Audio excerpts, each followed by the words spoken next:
se queda igual, en el 5,3%. Me parece que ya podemos saludar para el análisis de este dato a Alexis Ortega desde Finagentes Gestión. Alexis, muy buenos días, en este caso todavía. ¿Qué tal?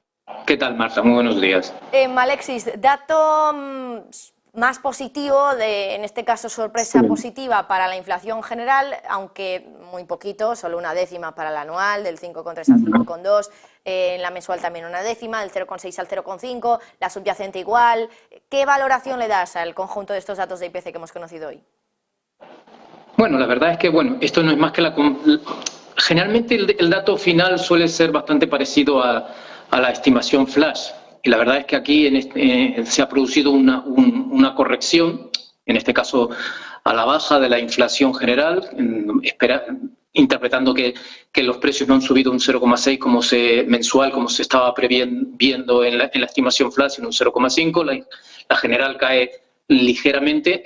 El problema está en que la subyacente ahí la han clavado. Se ha mantenido prácticamente en ese 5,3% y sigue siendo un elemento fundamental de preocupación, puesto que de alguna manera los bancos centrales todos están lanzando un cierto mensaje de que los tipos de interés han llegado a su máximo. Eso están pensando, eso es lo que ellos están rezando en la intimidad, pero no sé hasta qué punto eso podrá seguir siendo así. Es preocupante sobre todo lo que está pasando con el precio del petróleo, puesto que de alguna manera buena parte de la caída de la inflación general que hemos tenido, desde niveles astronómicos de 2 dígitos a los niveles del 5,2 que tenemos ahora, se ha debido básicamente a la caída del precio de la energía. Y por lo tanto, de alguna manera, si la energía vuelve otra vez a generar problemas, y me da la impresión de que esto no es más que el inicio de una nueva presión al alza de los precios energéticos, pues va a haber problemas, por lo menos, o malas noticias desde el lado de la inflación general. En resumen, la inflación general nos ha dado una sorpresa relativamente positiva, pero ya veremos si eso es sostenible dado lo que está pasando ahora, y la inflación subyacente nos sigue diciendo exactamente lo mismo. La inflación está enquistada y resultará difícil todavía bajarla aún más hasta ese objetivo del 2%. Hablabas del precio del petróleo y la gran duda que tengo es si una subida en el petróleo puede provocar la misma subida en la inflación que la que provocó el gas, porque al final el gas impacta a la factura de la luz y la factura de la luz nos toca a todos, pero la subida del petróleo al final también lo hace porque todos nos tenemos que transportar de alguna manera, ya sea en nuestro propio coche, que nos impacta más directamente, o por transporte público, que también pueden subir los costes, ¿no? Pero no sé si el impacto puede ser igual que el que tuvimos cuando subió el gas.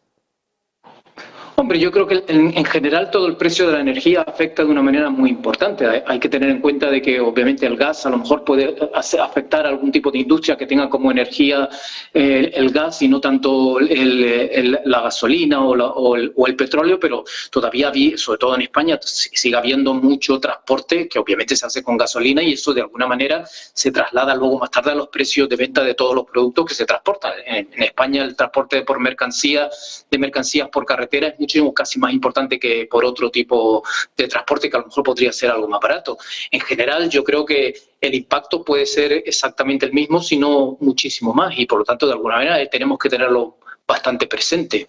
Hay que tener en cuenta que los precios, yo creo que lo que nos han dicho los países productores, me da la impresión de que es que quieren un precio del petróleo entre 90 y 100, no por debajo de los 90, y creo que en cierto modo, gracias o debido a que realmente el poder de controlar la oferta que hasta ahora han tenido los demandantes con el tema de las reservas a nivel occidental y en Estados Unidos están en mínimos históricos, pues de alguna manera les está dando mucho más poder a los países productores para controlar el precio del petróleo a través de la oferta. Y ahí yo me temo mucho, como decía antes, que el precio va a estar, me imagino que entre los 90 y 100 dólares, y ahí es donde realmente vamos a tener problemas.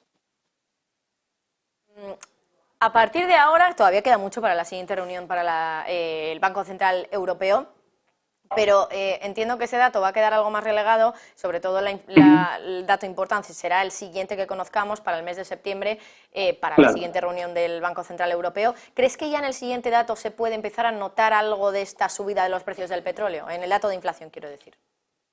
Yo creo que es probable que de alguna manera lo empecemos a tener. Realmente, si nos damos cuenta, llevamos en Estados Unidos como 2 meses de subida de los precios y de la energía.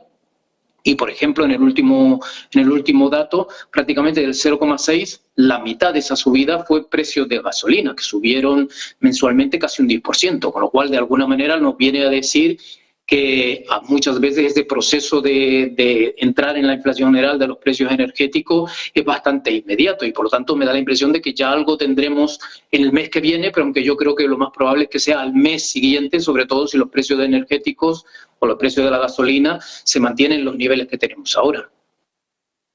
Sabiendo esto, sabiendo que quizá en el mes siguiente no tengamos un impacto demasiado importante, pero venga sobre todo en el mes de octubre más bien, ¿crees que ya en la siguiente reunión el Banco Central Europeo va a pausar como espera el mercado o quizá va a esperar un poquito más? Vamos a ver, los bancos centrales en este momento han subido los tipos de interés mucho en muy corto espacio de tiempo, casi podríamos decir que es el proceso de subida de tipo de interés más fuerte que se ha habido prácticamente en la historia, desde luego del Banco Central Europeo, que es relativamente corta, pero incluso hasta de la propia Reserva Federal. Lo lógico en este momento, dado que todo ese efecto siempre tiene un cierto decalaje sobre la actividad económica global, lo más normal es que ellos ahora mismo estén pensando en un cierto grado de no subir los tipos de interés. Y yo creo que en la pausa hay una cierta sensación de que en estos momentos los tipos ya han llegado a su techo. Es un poco una cierta sensación y es lo que ellos están pensando y ellos es los que rezan día sí y día también para no tener que subir más los tipos de interés. El problema consiste en si realmente vamos a tener una caída otra vez de la inflación o lo que hemos tenido hasta ahora ha sido un mero espejismo debido a la caída de los precios de la energía. Por lo que estábamos contando ahora, todo apunta a una situación como esa. Con lo cual quiere decir que los bancos centrales posiblemente dentro de 2-3 meses igual tengan que plantearse la idea de subida. En resumen, ellos no quieren subir más los tipos, me da la impresión de que ya hemos llegado al tope, pero no sé si tienen toda la situación a su favor para decir que han llegado al tope. Vamos a tener que esperar y ver si realmente la situación de la inflación se controla o no se controla. Porque además hay que ser conscientes de que si vuelve a subir la inflación por el petróleo, volverá a hacerlo por la oferta, que es algo que no puede manejar el Banco Central Europeo con la subida de tipos. Así que, bueno, veremos. Alexis Ortega, desde Finagentes Gestión, como siempre, un placer contar contigo. Muchísimas gracias. Bueno, me parece que